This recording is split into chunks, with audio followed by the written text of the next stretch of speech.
Egunon, hemos comentado muchas veces críticas a la hora de establecer la relación, en principio bilateral, entre el ámbito del gobierno español de Pedro Sánchez Pérez Castejón, ese que firmó un acuerdo con el Partido Nacionalista Vasco el día 30 de diciembre del año 2019 para la investidura de Pedro Sánchez Pérez Castejón, candidato al Partido Socialista Obrero Español, el día 4 de enero del 2020, para la actual legislatura, que en principio está llamada a terminarse en las citas electorales del día 10 de diciembre de 2023. Ciertamente es un elemento que ha sido objeto de crítica y razonada y razonable, pero que, bueno, pues como la verdad amerita ser explicada tal y como que es, pues podemos decir de forma razonada y razonable que también existe la posibilidad de decir cuando se hacen las cosas bien. Ciertamente ha habido seguramente presión por parte del grupo vasco en el Congreso y de su portavoz, Héctor Esteban Bravo, pero ciertamente hay un elemento de buena labor, tanto en cuanto se debe reconocer. El gobierno y el PNV pactan que la nueva ley de empleo no afecte a las competencias ni organización del País Vasco, cosa que evidentemente es importante en tanto en cuanto ya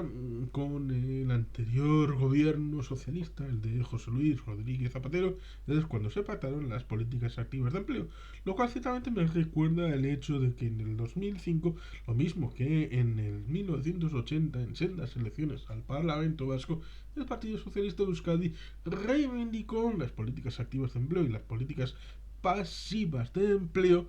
como una unidad completa. Lo cual ciertamente es curioso porque ciertamente en el año 1980 el gobierno en España era de la Unión de Centro Democrático, pero en 2005, en las elecciones aquellas del Parlamento Vasco, el gobierno en España era del Partido Socialista Obrero Español, del Partido de Zapatero, del partido de Pedro Sánchez, del partido de Felipe González, lo cual ciertamente es sorprendente. Alguna reivindicación en una elección en donde, bueno, pues en principio después no debería haber problemática para cumplimentar esa realidad que viene establecida en el ámbito de las políticas pasivas de empleo, es decir, la seguridad social, en el artículo 18.2b del Estatuto de Autonomía de Guernica, con la transitoria quinta, la disposición transitoria quinta del Estatuto de Guernica, que podemos incluso leerlo en este momento. Vamos a ello, que es el hecho de el marco de el Estatuto de Autonomía. Como decíamos, las políticas pasivas están recogidas en el artículo 18.2 en materia de seguridad social, corresponderá al País Vasco. El desarrollo legislativo y la ejecución de la legislación básica del Estado, salvo las normas que configuran el régimen económico de la misma. B, la gestión del régimen económico de la seguridad social, es decir, artículo 18.2b, la gestión del régimen económico de la seguridad social. Y si vamos a la disposición transitoria quinta, vemos que dice exactamente que la Comisión Mixta de Transferencias que se crea para la aplicación de este estatuto establecerá los oportunos convenios mediante los cuales la comunidad autónoma asumirá la gestión del régimen económico de la seguridad social dentro de su carácter unitario y de respeto al principio de solidaridad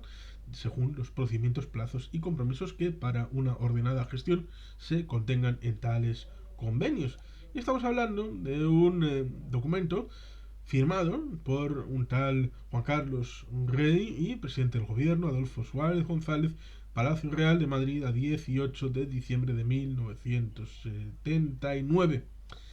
Esto está bastante claro, como decíamos, las políticas pasivas en el ámbito del empleo, las políticas pasivas de empleo, seguridad social, competencia exclusiva en la ejecución, la gestión para la comunidad del País Vasco. Pero es curioso porque en la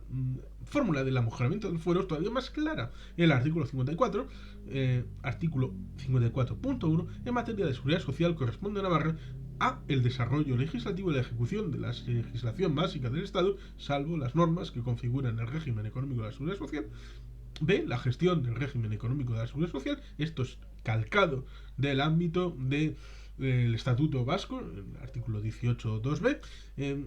Y digamos que el punto 2, dentro de su territorio, Navarra podrá organizar y administrar todos los servicios correspondientes a las materias a las que se refiere el apartado anterior y ejercerá la tutela de las instituciones, entidades y fundaciones relacionadas con las mismas. Y 3, corresponde al Estado la alta inspección conducente a cumplimiento de las facultades y competencias contenidas en este artículo. Este es el marco regulatorio de las competencias del caso vasco y Navarra, pero ciertamente hay un acuerdo, como el caso que citamos, Gobierno y PNV pactan que la nueva ley de empleo no afecte a las competencias ni organización en el País Vasco, lo cual está muy bien. El Gobierno y el PNV, el Gobierno español y el PNV han acordado este miércoles pasado, hace ya unas fechas, el día 28 de septiembre, que la nueva ley de empleo impulsada por el Ministerio de Trabajo y Economía Social no afecte a las competencias en empleo y fomento de empleo asignadas al País Vasco, reconociendo así su capacidad de autoorganización. Tras acordar una veintena de enmiendas parciales, el PNV ha decidido retirar su enmienda de totalidad a este proyecto de ley, que este jueves se enfrenta a su primera votación, es decir, ya pasado, en el Congreso. El de las enmiendas a totalidad. Pese a la retirada de la enmienda del PNV, Vox defenderá la suya para intentar tumbar la reforma. Desde el PNV celebran que gracias a la negociación la nueva ley reconozca el ámbito de singularidad del País Vasco en lo que se refiere a políticas de empleo y de fomento del empleo, garantizando así la salvaguarda competencial de Euskadi. En su enmienda a la totalidad, el PNV criticaba lo que consideraba una injerencia intolerable en las políticas de empleo y de fomento del empleo de la comunidad autónoma vasca viene desplegando de acuerdo con su estatuto de autonomía al determinar desde el Estado la organización, estructura y personal de los servicios públicos de empleo. Cosa que evidentemente debemos de poner en valor la presencia del Grupo Vasco en el Congreso a la hora de identificar los desafíos que vienen desde Madrid político. ¿Por qué? Pues porque, por ejemplo, con el ámbito de Podemos y de Yolanda Díaz, y antes con Pablo Iglesias y con Yolanda Díaz, en el interim Yone Belarra, Irene Montero, y un montón de equipos relacionados con la participación de Podemos en el ámbito del gobierno de España, tenían esa idea de, ya que estamos en el gobierno, vamos a hacer leyes que sean buenísimas, pero invadiendo competencias de aquellos que tienen la responsabilidad. Y en mucha medida el estado de bienestar descansa sobre la responsabilidad exclusiva de las comunidades autónomas, ya sea en políticas de empleo, en sanidad, en educación,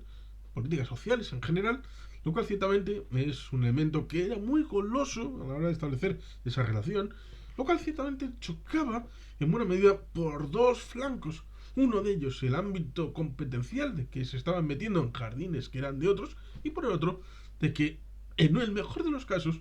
tenían 150 votos cuando necesitaban 176 para todas las votaciones ordinarias en el Congreso y sobre todo las leyes orgánicas. Lo cual ciertamente, evidentemente, cuando uno propone una propuesta en el Consejo de Ministros y luego va a ir al Congreso para desarrollarse como propuesta de ley, debe tener en claro que si en una comunidad han votado a partidos que no son el PSOE ni Podemos, esto se ha sido por un programa electoral que ha convencido mucho más que el programa y la propuesta de Podemos o del PSOE. Por lo tanto, este grupo de diputados tiene una propuesta, un mandato, un compromiso para llevar a Madrid distinto del que pueda salir del Consejo de Ministros. Por tanto, no pueden presumir y pretender y desear que la propuesta que ellos saquen adelante en el Consejo de Ministros sea la asumida libremente, sin modificación y sin nada, por el Congreso, más allá de los diputados de apoyo directo al gobierno. Es necesario tener en cuenta a estos otros grupos, otros partidos, que legítimamente están representando a otros ciudadanos, tan ciudadanos como los que votaron por el PSOE y por Podemos. Por eso es interesante y poner en valor en positivo estas realidades en tanto en cuanto es posible en algunos momentos, tras ciertas dificultades, llegar a acuerdos con el ámbito del gobierno, en este caso con la factura de Podemos, para tener esa realidad en tanto en cuanto las dificultades siempre acaban por presentarse Y parece que es un campo de minas esta legislatura que empezó ciertamente el día 4 de enero del año 2000 con esa investidura de Pedro Sánchez Pérez Castejón. Ciertamente se podrá decir que si la pandemia, que si la guerra, que si la muerte de Isabel II, que si Gorbachev, que si todas las cosas que se han vivido y se han sufrido en este periodo de uno de los más turbulentos de la época democrática contemporánea en el ámbito del Estado español. Pero eso no quita el hecho que, como decíamos, el ámbito del poder no puede dar realidad omnímoda. No puedes hacer las cosas como si fuera res nullis, como si no hubiera nada previo, ni tú fueras el primero en llegar y dijeras, lo mío es bueno, y porque lo hago yo es bueno, y porque lo hago yo tiene que ser aceptado por el mundo, tal y como lo presento, porque la mía es la vía a la virtud, la vía a la verdad, la vía al maravilloso mundo de la perfección, y por lo tanto, aquel que se desvíe de mi fe es un hereje que merece ser condenado a la hoguera. No, tú eres el que tiene la responsabilidad de llevar tu propuesta a último término, pero en el camino tienes que negociarlo con tu compañero de gobierno, que tiene más diputados que tú, que es el Partido Socialista, y antes pues deberías de tener en cuenta la responsabilidad de cuál es el marco jurídico político del Estado, en donde hay comunidades autónomas, como por ejemplo el País Vasco, que tienen reconocido el ámbito que tú quieres legislar, porque tienes una visión muy jacobina de que desde el centro hay que normativizar para dar cobertura a todos, no solamente por igual de oportunidades, sino igualdad plena. Es decir, una norma en donde todo sea exactamente igual, lo cual evidentemente no puede ser aceptado ni asumido por múltiples razones. Y esto evidentemente conlleva que después de haberlo pactado con tu partener, debes de tener el cuidado de hablarlo con las formas de gobierno en esas comunidades que tienen la fórmula de competencia asumida y que la ejecutarán como consideren. Y esa ejecución que la valore el cuerpo electoral de esa comunidad autónoma, libremente en la siguiente convocatoria electoral. Con lo cual tienes que tener en cuenta a esa realidad con ese gobierno de esa comunidad autónoma. Lo cual es curioso porque ese gobierno tiene parte de tu gobierno dentro de él. El Partido Socialista Obrero Español está representado en el gobierno vasco por el Partido Socialista de Euskadi, que es el responsable de estas políticas en la figura de la vice-Lehendakari segunda, Idoia Mendia. Con lo cual, ciertamente, te estás metiendo con el laburo del compañero de gobierno en Madrid, el gobierno de España. Y por otro lado, el que lidera ese gobierno, el PNV, y Urkullu Rentería como Lehendakari, tiene una representación a través del Grupo Vasco en el Congreso, con el que tienes que contar porque, si no, es difícil que salga adelante esa propuesta. La necesitas para llegar a los 176 votos favorables, porque sabes que enfrente mecánicamente vas a tener los votos del PP, de Ciudadanos y de Vox. Y son bastantes, bastante numerosos. Además que luego puede sumarse alguno más, con lo cual esa suma es inestable. Sobre todo, con un pequeño detalle que se ha sido objeto de crítica por un servidor y mucho más por otros en el ámbito del Estado, en la forma de los diferentes portavoces del Grupo Vasco, como es el hecho de llegar al día de la votación sin haber pactado nada, sin haber negociado nada y fiarse el gobierno a van a votarme porque es que lo contrario, lo que está enfrente, qué malos son los que están enfrente, uy, el trifachito, y cuando desaparezca Ciudadanos, el bifachito con el Abascal y ahora, bueno, Feijóo, que es moderadito, porque logró que Ciudadanos no estuviera en Galicia, ni siquiera Vox, pero bueno, en España es distinto que solo Galicia y hay otras circunscripciones, con lo cual ciertamente es un pastel distinto al de la tarta de Santiago. Con lo cual, ciertamente, el gobierno,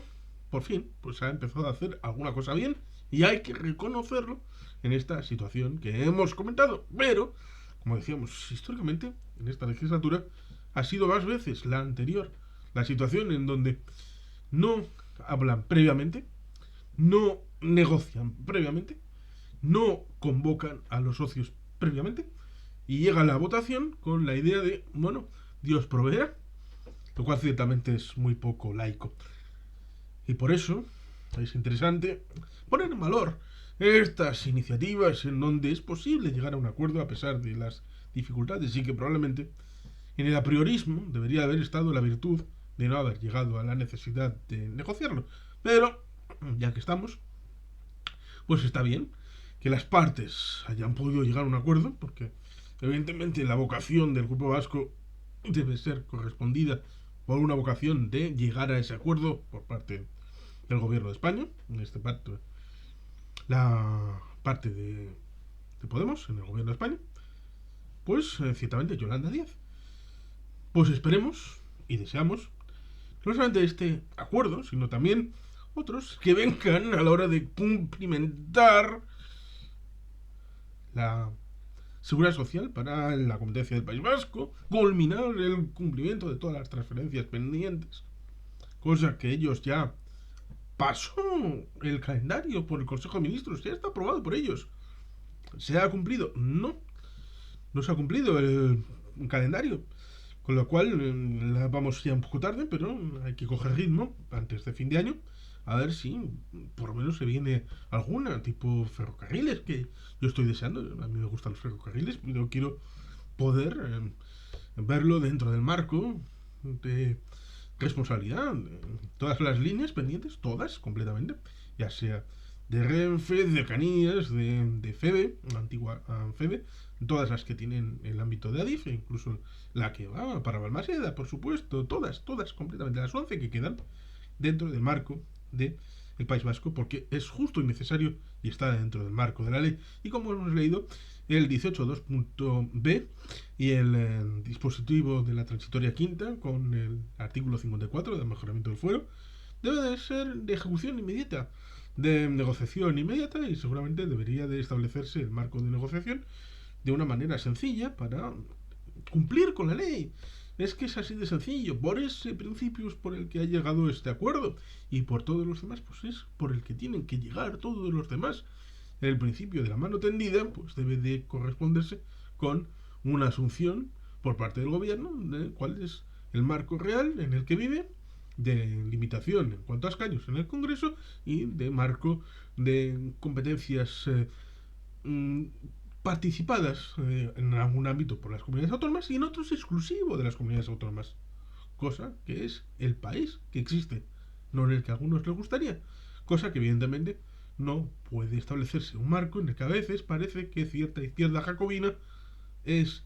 igual o peor que cierta derecha jacobina. Y para esos